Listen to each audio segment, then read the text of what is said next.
In the previous two videos, we have talked about the trigger, the target, and the cycle. And in this video, we'll talk about 5 basic breath types. This slide here outlines the 5 basic breath types. And these 5 basic breath types are included in all modern ventilators that you will see today. And if you really understood the trigger, the target, and the cycle, you can easily describe these 5 basic breath types, which are delivered by any ventilator. So we have trigger, which is either elapsed time or patient effort. We have target, which is either flow or pressure. And we have cycle, which is either volume, I time, or reduction of flow in the circuit. So beginning with the first breath, which is volume control. The trigger is elapsed time. So the machine triggers this breath. So for example, if I set respiratory rate at 12 breaths a minute or 1 breath every 5 seconds, whenever 5 seconds is elapsed, the machine will trigger the breath. So every 5 seconds of elapsed time, the machine will trigger a breath. Our goal or the target is 60 liters per minute or 1 liter a second. So the target would be flow and the goal is 60 liters per minute.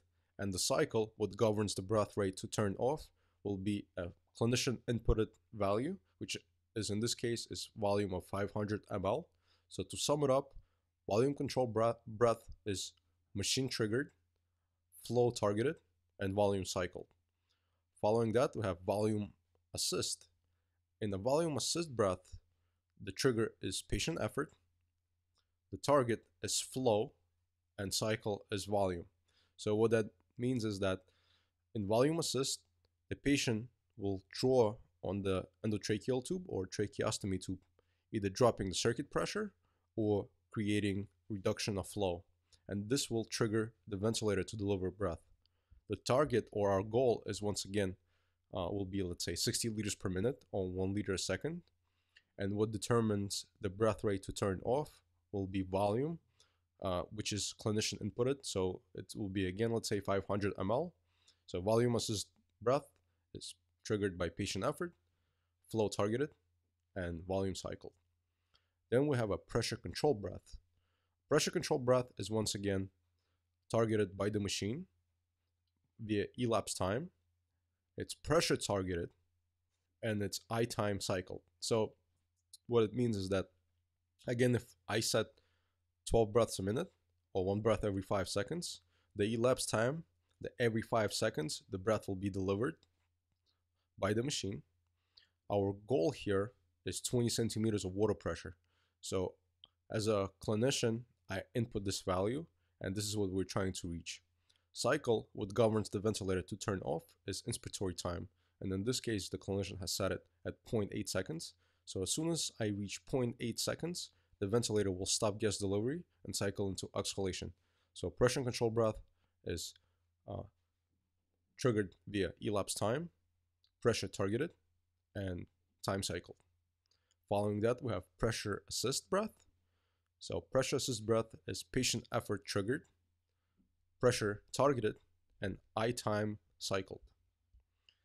And the last one is pressure support ventilation breaths. And this breath is patient effort triggered, pressure support targeted, and cycled via reduction of flow in the circuit. So at the bottom of the slide, I actually have exact definition of what pressure support ventilation is. And for pressure support breaths, the flow is delivered to elevate the circuit pressure to the pressure support setting. So in this case, the clinician has set the pressure support dial at 10 centimeters of water pressure, and it will maintain it at that pressure until the flow drops below a variable percentage of the peak flow. So all that means is that I will deliver pressure support at 10 centimeters of water pressure, and as soon as that pressure drops below a certain point, the machine knows to begin to stop gas delivery and begin exhalation. So this slide summarizes the 5 basic breath types.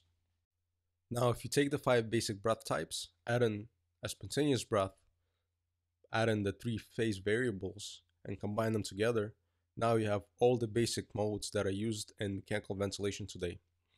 So here, I'll go mode by mode and explain to you how they all work. In volume assist control, and this is most frequented mode you will see. Some call it AC mode. However, the full name is volume assist control. It combines volume control breaths along with volume assist breath. So if I set the respiratory rate way high, I have volume control. And if I set the respiratory rate way down, I have volume assist. So to explain this in more detail, let's say I set the ventilator in volume assist control mode and I put respiratory rate at 20. So the machine has guaranteed 20 breaths a minute, no matter of the patient effort. It's like a conveyor belt, and you set it to make 20 bottles, let's say. Same thing here. If I set the respiratory rate at 20, the ventilator guarantees 20 breaths a minute. And it doesn't matter what the patient does. However, if I set the breath rate way down to, let's say, 2 breaths a minute, and the patient wants more than 2 breaths a minute, the patient will take an additional breath, and the ventilator will sense that and give the patient volume assist breath. So if you take those two things together and you set it somewhere in the middle ground, let's say 8 to 10 breaths a minute, patient will be guaranteed those 8 to 10 breaths every minute. However, if the patient wants to take an additional few breaths on his own accord, he's able to do that, and the ventilator will sense that the patient is generating effort and provide a volume assist breath. Hence why the mode is called volume assist control, because you combine the two breaths together. Now, the next mode is called pressure assist control, and it's a combination of pressure control breaths and pressure assist breath. And the concept is identical. If I set the respiratory rate way high, I have pressure control breath. If I set it way down, I have pressure assist. If I put it somewhere in the middle, let's say 8 to 10, I have a combination of pressure control and pressure assist. Following that, we have volume SIMV. And SIMV stands for Synchronized Intermittent Mandatory Ventilation. And in here, we have combination of 4 basic breath types. We have volume control breaths, we have volume assist breath, we have pressure support breath, and we have a spontaneous breath. So how does this work? So once again, if I set the respiratory rate way high, I have volume control. If I set it way down, I have volume assist. I set it somewhere in the middle, like 10 breaths a minute. I have a combination of the two. Now, let's say a clinician has set a pressure support setting at 10 centimeters of water pressure. So whenever a patient wants an additional breath, he will draw on the tube, creating a negative inspiratory force. The ventilator would sense that and deliver a pressure support breath.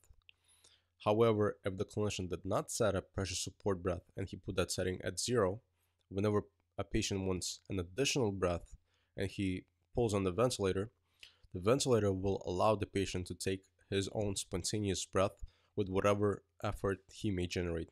So this mode is used for weaning purposes. And how does this work? So for example, let's say you had a patient who was an ICU patient. He was there for several weeks and his respiratory muscles have atrophied. And they are running spontaneous breathing trial every day to see if they could wean the patient off the ventilator and remove him from ventilatory support. So they'll pull him on SIMV with pressure support, and slowly they will reduce the pressure support function and respiratory rate down, so the patient slowly starts using his own muscles and generating full effort. If you place such a patient without any pressure support and allow him to take his own spontaneous breath, he may not have the muscle capacity and physical effort to exert sufficient tidal volumes. So the spontaneous breaths may be shallow and his minute ventilation will drop.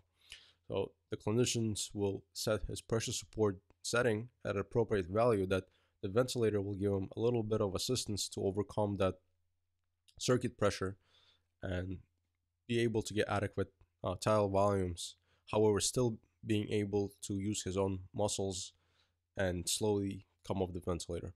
Now in pressure SIMV, the concepts are identical. You have pressure control breath, you have pressure assist, you have pressure support, and you have a spontaneous.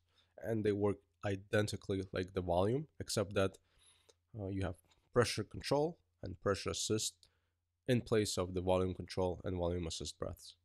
And the last final mode is pressure support ventilation. Here, the clinician has set the pressure support setting at a specific rate. So every single breath a patient will take will be a pressure support breath at whatever setting the clinician has enabled. And you see this frequently on patients who've been weaned off the ventilators or nursing home patients who need some ventilatory support. And if they're able to overcome this, then the ventilator comes off and they're able to breathe without any ventilator.